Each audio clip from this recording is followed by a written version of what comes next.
see now. So you haven't used this at all? You've never used No. it? Okay, so Not on the broadcasting side, only the viewing side. So you'll see people come in right now. There's 2 people in here right now. And you're going to see. Look right, at that. You're going to see people coming in. And here's Guy Malachi. You know Guy Malachi? Who was at Conduit now before? I do. Hi. Guy Malachi was chief geek at Conduit. That was his name, actually. Oh, you're not in the free. There you are. Okay, these are some entrepreneurs. People will come in.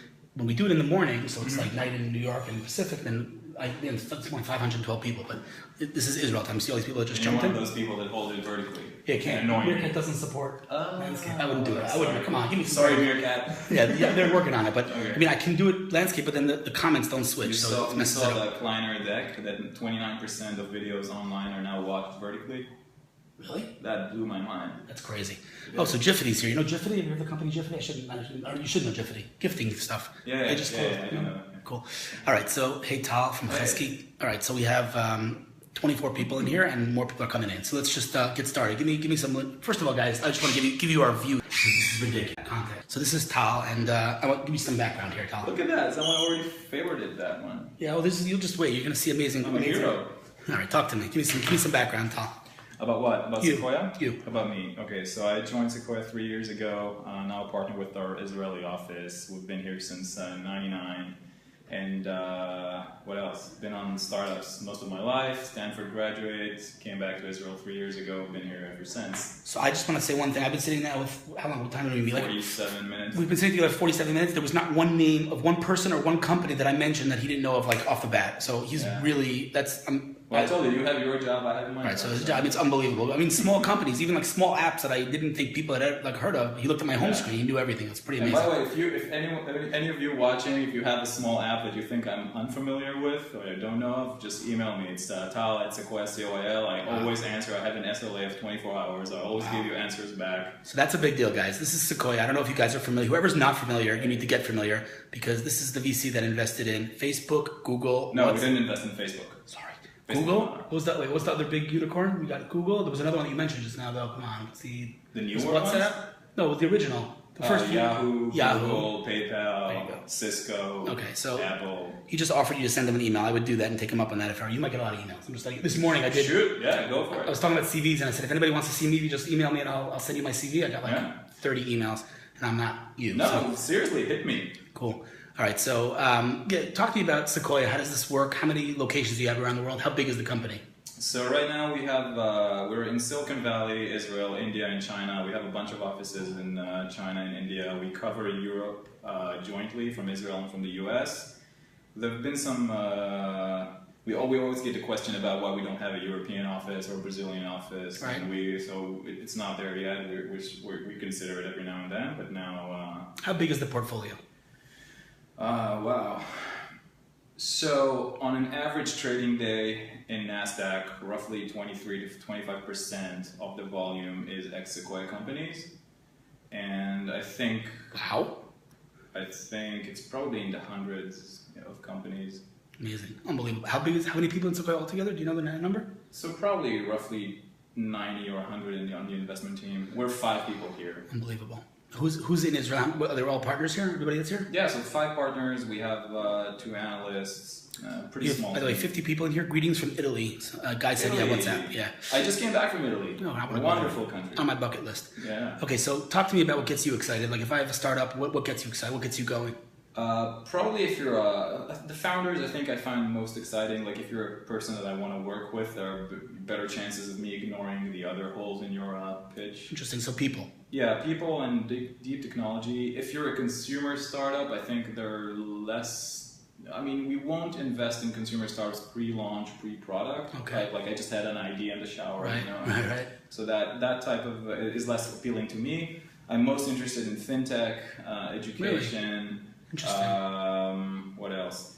Yeah, in fintech? No, we're very interested in fintech. Why is it so? No, I'm saying you. You said you're more interested, or you're in Sequoia's more I'm interested? personally, Sequoia globally, we're very knowledgeable about the space in general. I mean, through companies like starting from all throughout the value chain, so Green Dot and PayPal and Klarna and Zappos or wherever you are in the value chain, we're interested. We invested in a company called Behalf here that does SMB lending. We invested in Forder that does... Are you a fan of the lending space? Not just lending. I think fintech is bigger than lending, but I think banking, retail banking, investment banking, real estate, all the insurance, all these like boring, hardcore, old school, Wall Street dominated. Well, the old school ones are the ones that do best. Yeah. No, not just that. I think these are markets that are waiting to get a kick in the butt. So I think that if you're working on a startup in that domain, I'm very interested. Education, very similarly. So how would you say a startup should pitch you if they want to get in front of you? What do they do? So I just gave you my email. So you just email me. A deck? Yeah. Wow, guys, that's quite an offer. So just or find me on Twitter or LinkedIn or whatever. Like, and again, I promise a response within 24 hours. That is amazing. It doesn't have to be a positive response. Right. So you guys feel no guarantees. No guarantees. You guys feel comfortable cold calling me, and I feel comfortable saying that we're not interested. That is not you. That's very unique. That is not normal. It's normal to us. That's amazing. That's really. So if amazing. you just had an idea, if you're working on a company, don't say. I think I'd like to take the stage to debunk a very common myth. We're not a late stage fund. Oh, okay, that's interesting. We're not. I think over the vast majority of investments that we made here over the past 3 years, and you can check me on that. Vast majority were people with a deck, like 3 founders and a deck. Sometimes not even a deck. There's a company here. I'm just looking at the people in here, and I'm gonna pitch you on a company that I think is super interesting, if I may. There's a company here. There's a guy in here, Itamar Weisbrod. Yeah. Okay, so he's an old friend of mine. Which company? So the name of the company is deeplink.me. Yeah. You familiar? Yeah. Of course you are. You're familiar with everything. Yeah, well, anyway, they have unbelievable traction. traction. I don't think they were here, by the way. Well, so I'm happy to learn more. But okay, so Itamar, I'm going to make an intro because you need to see these guys. They have more traction than any other deep linking company, not by times 2 or 3 or like times 10. No, it's happening. The whole space is happening. It's really interesting. Let's see who else is in here. Email me. Happy to. Oren Barzilai. Oh, he was just here. Oh, look at that. Oren, yeah. I think it was. Yeah. Hey, Oren. He's a little company. Yeah, I like Start a Fire. You were using the product. Yeah, Start a Fire. I know. I love it. I'm really love it. I really love it. I'm making some intros for these guys because I really like them. I love their passion. I've known them back from better internet days. Let's see who else is here. Ben Stern is in here. How you doing, Ben? I might even know what he's doing. He doesn't have a startup, but Guy Malachi has his own startup. What do you think about the content space? Kind of like, there's a lot of companies trying to like add value to just static web content. Yeah. Guy is from Conduit, so he brings a track record. What are your thoughts on the content space in general? So I think my concerns there are largely around the monetization scheme, and are you going to end up as a company with 15% gross margins, or do you really have a secret sauce? Itamar says he was here several times, and he was. I never met him. Sorry. Well, you need to meet him because he's okay. My bad. Go on, yeah. Yeah. So I think it's really about the monetization strategy. There's definitely things to do there. There's definitely a change in the landscape. You talk to New York Times, and like 55% of their incoming traffic comes directly to deep links and niche topics. So the function of the front page is changing. So I think if you have a startup that rides that wave, so to speak, and you have a secret sauce that allows you to monetize, we're happy. So I'm seeing a lot of companies, like tons. You wouldn't even believe how many companies are trying to like take the static web content and add like a social layer on top. I guess like Wibia once tried to do, Talk Media, all these companies. There's a lot of companies trying to do that. Anyway, Guy Malachi is an amazing guy. You should know each other. But let's see who else is here. Julie, how you doing? Julie, I'm telling you, you do not sleep. You're in the U.S. How do you up? I don't understand. West Coast or East Coast? I don't even know. I'm not sure. Shari, you know Evolero, the event planner? Yeah. Mm-hmm. So this is Shari from Evolero. What about 3D printing? I actually had a desk at WeWork at the open space. In Dubnov? Yeah, in Evolero, they're there. I think they're right across the hall. Wait, let's see. Guy, we were about communities, connecting people around shared interests. That's Guy Malachi. Yeah. Shari, Start a Fire is great. Someone wrote... That, by the way, is a better pitch than adding a badge to a static web page. Yes. You're the pitching expert, but I'm just telling you. This sounds more compelling. Jonathan Mandelbaum from iAngels. Yeah. What do you think about crowdfunding, specifically equity crowd? Full disclosure, you work in equity crowdfunding. Yeah, and I know Shelley more well, and we just had a meeting last week about what do I think about crowdfunding. I think it's a very legitimate channel. I think it will kick the butt of some... at least a portion of the VC market. I think it shouldn't be there. It does not generate performance. I feel like this is what I told both sides. I told VCs this and I've told crowdfunding this. Each one of them have their weak points and their strong points. I think by definition you can't possibly provide real value to the amount of tens and tens of companies that you're funding through equity crowdfunding on the one hand. On the other hand, the speed at which you raise money. But that's true for most VCs as well. I mean, if you look at the Kaufman, I think they did a research on 6,000 different startups and exits, and what you end up finding is that over 90% of the returns in this market are concentrated on the top tier of funds, and basically the rest are just generating the opposite. You have a meeting at 2 o'clock, right? Is that what you told me? No, we're good. We're good. Okay, cool. There's 100 people in here. You can feel free to stop whenever you want. 113 people in here. This is fun. I'm You're the director. I don't want to keep you for your next meeting. But anyway, okay. So we talked about crowdfunding. So talk to me about like monetization, right? So I have two questions for you, and I guess they're connected. Mm-hmm. Do you like when you see a company? Do you talk right off the bat about how you're going to monetize? And generally speaking, I'm going to ask you an annoying question. It's already become cliche, but they're connected. Is there a bubble? I don't think there's a bubble.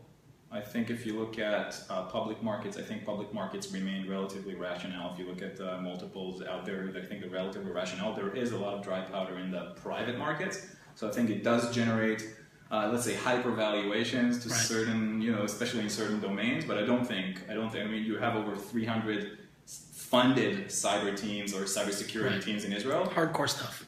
Right. Will there be, 300 major exits or IPOs? Probably not, but I do think at least several very meaningful companies are about to be built there. Listen, I'll just say that when people talk about the bubble, they talk about I think two main companies, Uber and WhatsApp. I think Uber is just, in my humble opinion, is stupidity because their revenue is through the roof. They're growing, so I don't think that's in any way indication of a bubble. But we talk about WhatsApp. We just discussed it, and I want what. Can you please explain to everyone what I always say, by the way, why $19 billion was a rational number to spend on a company like WhatsApp? Now you're getting into trouble. So I'm not going to comment too much on WhatsApp specifically because we were an investor and I'm But I will say that if you look at the metrics that the company had and the penetration that they had, and especially in certain geographies, and if you look at the usage patterns, and if you look at how sticky the product was, if you're Mark Zuckerberg... It is, by the way, it still is. It still is, and it's still fast growing, and if you're Mark Zuckerberg, I don't think it's the irrational thing to do. By the way, he asked me before if there are actually going to be people commenting and questions. Look at this. It's like... Would have been a lonely party if it was my stream. Itamar said, I love Uber, sat with Tal not long ago, and he provided tremendous value. Thanks, Tal. This guy? Chesky Ackerman. He has a True Trainer is the name of his company. Another product. I'm in Sydney, Australia. It's 9 p.m. Julie's in Australia. I didn't realize that. Okay, my bad. I'd fund guy any day of the week. What do you think? On Sunday. Okay, so all right. So I just tell you what I think, and because he can't say because they did invest in WhatsApp, but I always say that it makes complete sense because as far as I'm concerned, Zuckerberg was buying relevancy. He saw what happened to MySpace. He said, I'm not going down that route. And if 500 million people are sending messages on WhatsApp every day, I can't afford for that not to be under my ecosystem, my universe. And so 19 billion was the number that they chose. It could have been 25 billion. It could have been 15. But the point is he was buying relevancy. And that's why he bought Instagram. And that's why he offered to buy Snapchat, because he cannot afford for all those people to be sending messages and pictures on Snapchat. Snapchat said no. And the jury is out if that was a smart decision or not. But the $19 billion, as far as I'm concerned, is he bought a partner and he bought relevancy. So I have no problem with that. I don't think that's an indication of a bubble. But talking about monetization, how quickly does a company have to monetize in the consumer space? In the consumer space, we'd like to know that you have a monetization strategy, that we agree with the monetization strategy, that it exists somewhere. By the way, WhatsApp, just a trivial fact that people forget or neglect to discuss, they were a paid app. Yeah, for $1 a year. Okay, so they had monetization. Right. They were the only messenger back then that had meaningful traction with monetization. Right? But that was, they flicked the switch very late though, right? They did it for growth. So for certain consumer startups, or for most consumer startups, monetization is almost orthogonal to growth, right? You kind of trade off between... That was a great word. What? Sorry. You have really good English. I think it's good English. It's the typical combination of Fresh Prince of Bel-Air and I grew up in Israel in the 80s. No, we didn't have those You sound completely American. It's amazing. Anyway, because I know that Mark Andreessen wrote a blog post once. That if a company, if an entrepreneur comes in and says, "This is my product. This is how we're going to monetize." It's not what we're looking for. Like we were looking for entrepreneurs looking to change the world. They'll monetize. If your data supports that, so if you have the stickiness and the retention rates and the growth rates of a product that has that, that you can buy into the vision of this product becoming used by hundreds of millions of people, so monetization is less of a priority. Let's take Pinterest, for example. Would you invest in Pinterest right now? Do you believe Pinterest can make money? Yesterday they announced. So before, 2 weeks ago. Right. So. If the metrics support it, yes. Right. By the way, Itamar, I'll answer your question, but I'll ask him in a second. The answer is no. Itamar asked if Sequoia America invested in a company, would you invest in a competitor? My impression, I'll let you answer one question in 1 second, but my impression was always that they're kind of two separate entities. They're not. So I'm assuming the answer to that question is no. Am I correct? It's a more complex answer. I think the answer, yes, we will not invest in direct competitors. I think with the market, when the market is big enough and the companies do not compete directly, cybersecurity, for example, there's space for more than one cybersecurity company in the world to win. So we can invest in the same market. We will not invest in direct competitors. Okay. So Julie said, I've got a consumer startup idea with monetization strategy, just no developer. Interested? Yes. Well, Julie, you could send it, but Julie's in Australia. So anyway, you guys here are only dealing with local deal flow, right? You're not dealing with outside of Israel, correct? So we made some investments in Europe. So Jaja, for example, was a European company. They're not Israeli? No. But they had an Israeli Austrian company. What's his name work for them? Tall guy. Yeah. What's his name? I don't know. I'm talking about it. But anyway, it was out of Europe. Well, what's the name of the first? He worked for Vonage after Jaja. He left Jaja. Right. I know who you were talking about. I don't remember his name. Whatever. Let's see who else is in here. Give some shout outs here. Stefan, welcome. Okay, let's see. Too many eggs, guys. Put on some profile pictures. I don't want to see an egg. I want to see your face. Egg is someone who doesn't have a profile. It's a new profile. Yeah, it's a Twitter thing. It's just this is all taken from Twitter. Let's see who else is in here. Matt, how you doing? So you know all your followers? No. I don't know who these people. Many of these people are, but this is actually Melanie. It's from Canada. She's from Lebanon originally, and she was telling me she never connected with. She never had any Israeli friends or any Jewish friends. So I have a very good Lebanese friend called Jessica, and she's Jessica what? Seman. Oh, okay. I know someone named Jessica also. She's a journalist. She just started a very interesting company called The Passion Company. You should check it out in San Francisco. It's fantastic. The Passion Company is the name of the company? Yeah, that's the name. It's interesting. Wow. Check it out. Venerate Digital. There's companies in here. One of my biggest fans. This is very funny. One of my biggest fans on Meerkat is Cannabis.com. Okay. Every time I go by there, Cannabis.com jumps, and I don't understand it at all. But anyway, but would you, in theory, you're telling me you would invest in a company that has zero monetization right now, but has a strategy? Is there any examples of that? I mean, I guess there are many examples of that. I think Move It was an example of that when we invested. Now they have some growth engines going for them, and we have a firm belief that it's going to work. But when we invested, they didn't make it. Amazing company. Amazing. So unbelievable growth. You just interviewed them. Yeah. In the bus station they had there, right? In the office. Yeah. Amazing. They're amazing company, amazing team. Those numbers are deep technology. Unbelievable. Yeah. I was actually surprised though. It's 40% crowdsourced and 60% basically data based on feeds. I thought it was more crowdsourced, but anyway, people love them. People really, really love them. Yeah, it's a super sticky product. They use it all the time. Julie, I'm serious. He's serious too. He gave his email. I'm serious. Why do people assume that I'm not serious? Because usually VCs are a little bit less approachable. That's all. TAL@sequoiacap.com. Send me your email and feel comfortable if I decline. So accept that. Listen, we see like 2,000 companies every year here. We invest in whatever. Here in Israel? Here in Israel. 2,000 companies a year. Not face-to-face meetings, but we get like 1,500 to 2,000. So what's the criteria by which you decide whether to meet someone? Someone sends you an email. How do you decide whether to meet them? Team, credentials, and yes, pedigree helps. And team meaning they have a track record. Yeah. Okay. What about it doesn't have to be a track record of someone, I just sold 5 companies, fund my 6th, but it has to be some track record of success, track record of, performance. But I'm gonna play devil's advocate for 1 second. That success, it was a chicken and egg. In other words, if they succeeded, they needed someone to believe in them back then also. So do you only, invest in entrepreneurs? I think that if you were a track runner in high school, it's also indicative to your overall persona. Right? How important is chemistry with a founder? Very important. We're going to be seeing each other for a long time. It's a marriage, basically. Yeah. It's worse than a marriage, right? Someone said, Ben Stern, if you weren't doing VC, what would you be doing? I would be a founder of a company. He was founder of a company, of many companies. Of a company, but I'd be happy to do it again. But that's the only 2 options I narrowed my life. But you know what? I'm going to say something now. Yeah. I think that is a really important element of why this fund here in Israel is so successful. Because I think a lot of VCs, and it bothers entrepreneurs a lot. They come there and they read the subtitle below the logo. It's just what does that say? It's backwards. Oh yeah, well I guess you can't. I don't know. I'm not going to turn the camera around. Anyway, the entrepreneurs behind the entrepreneur. So that was the slogan. Is that the slogan of Sequoia? Yeah. Oh wow, I didn't know that. So I think it causes a lot of tension, or it's annoying as an entrepreneur when you go to a VC and they're giving you advice and it's like, what the hell did you do in your life? You didn't build anything. Oh wait. Let me now play devil's advocate for a second. Would you take money from Fred Wilson, from Mike Moritz, from a bunch of very, very, very good VCs? But that's going to add a ton of value to a company that were never operated. Of course, but on the other hand, when there's a VC that doesn't have a name or doesn't provide real value, and they tell you we're not investing because we don't believe you can execute, and they've never done anything in their lives. Right. It's so even not Koshla actually has a famous sentence, right? I believe it was in the 75% of investors actually decrease the value of the company, right? Like if you don't interrupt with me, that's already a revenue generating method, right? So just don't interfere with my company. That's already. So how many investments do you guys make in Israel? Sequoia, like a year. So we don't have a quota. I think we'll do. Historically, we've done anything from 0 to 10, 9 a year, 8. Wow. Can you throw out some names of companies we invested in Israel? Recently, recently we did Aluma. We didn't do Aluma. We had the fortune of joining forces. I love that. Partake with the team. Did you hear what he said? He had the fortune of joining them. In other words, absolutely. They're doing him a favor. No, I don't.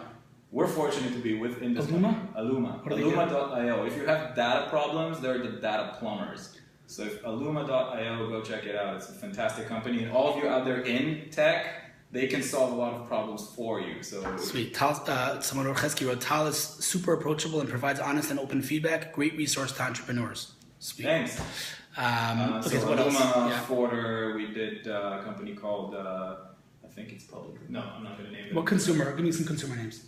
Consumer. So we did a stealth one that's still. We did 2 stealth. Really? One is B2B2C, like consumer touching. One is pure consumer. Rounds was the latest. That's right, Rounds. We were just talking about them. They were just here this morning. Amazing growth. Natasha was here? No, Donnie was here. I mean, that's really amazing growth. Unbelievable. Natasha in San Francisco now. That's right. She got her first Mac. Yeah. Oh yeah. I saw it on Facebook. She's great. I love her. She's the greatest. Yeah. That's great. Unbelievable growth. Also, it's just amazing how they've achieved growth. And I think that it's I think one of these kind of like channels that's really, really underestimated by entrepreneurs is App Store optimization. Yes. I think Rounds nailed that in a major way. They did. Yeah. You know who else did it? I'll tell you who else did it. You tell me first, though. Glide.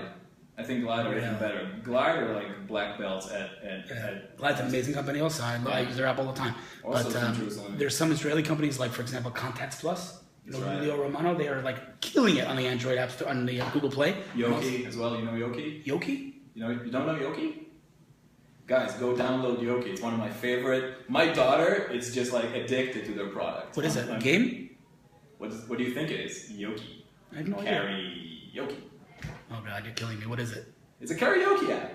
Oh, karaoke. Sorry, I need more coffee. Also, you probably never heard of this company. Actually, you probably did, but Clear Sky Apps? Yeah, of course. It's like a family. It's like a suite, right? They're in Petah Tikva as well. Yeah, unbelievable traction. Unbelievable. I haven't read. It's true. They're under the radar. Yeah, they're what they remind me of, just in terms of their traction and that they didn't raise money. Mm-hmm. Lightrix. You know Lightrix? Yes. Amazing company. I mean, they've Facetune is like number 1 on the US and App. And Light is one of my favorite. It's like beautiful, one of the, beautiful app. Beautiful app. Yeah. Anyway, this is a lot of fun, and there are 231 people in here right now. So it actually increased throughout the. Yeah. People are jumping in all the time. People are jumping in all the time. You know what we should do? We should do like an hourly marathon and see how many subscribers we can hit. Oh, there's a lot of people. It's just nonstop. People are coming in nonstop here. Jeff Sussman. Though. Most of my network is in the US. Jeff Sussman? That sounds super familiar. VP Marketing Communications I can't see, it's too small. I'm getting old. But Oren Barzilai we talked about. Let's see who else is in here. I'm seeing some logos in here. Some companies are jumping in. Shari we talked about. I know this logo. Simply Chi. Best quality is by far mastery of the cryptic. All right, I don't know what that means. It's a cryptic status you got there. Cryptic thing. But all right. So anyway, this is a lot of people. I love Facetune. It's awesome. Sherry, yeah. Hey guys, from Rob McCarthy. Okay. Anyway, listen guys, this was awesome, and I appreciate your time. Thank you so much for doing this. But definitely repeat your email because he's offering Tal, at sequoiacap.com or Twitter or LinkedIn. I'll just say something. Even if you don't have a startup that you want to pitch in per se, I would use this. I would leverage this offer and just like ask him for advice. Don't spam me. If you spam me, I'll come after you. Don't spam me. If you follow me, you know not to spam. No, but really, email him and ask him. Even if you want advice, listen, he has a lot of experience. Like I said, every single company or app that I threw at him, he knew right away. So clearly, he has a lot of experience and at a young age. So I would definitely leverage this resource. Not that young, unfortunately. Well, it's all relative. Yeah. Anyway, guys, thanks for tuning in, and we're gonna call it a day now. And just tweet me if you want me to pass on anything, any information or whatever it is. Oh, don't go already. I gotta go, and he's gotta go. More importantly. So peace. Have a wonderful weekend. I guess our weekend starting here. Your weekend starting tomorrow.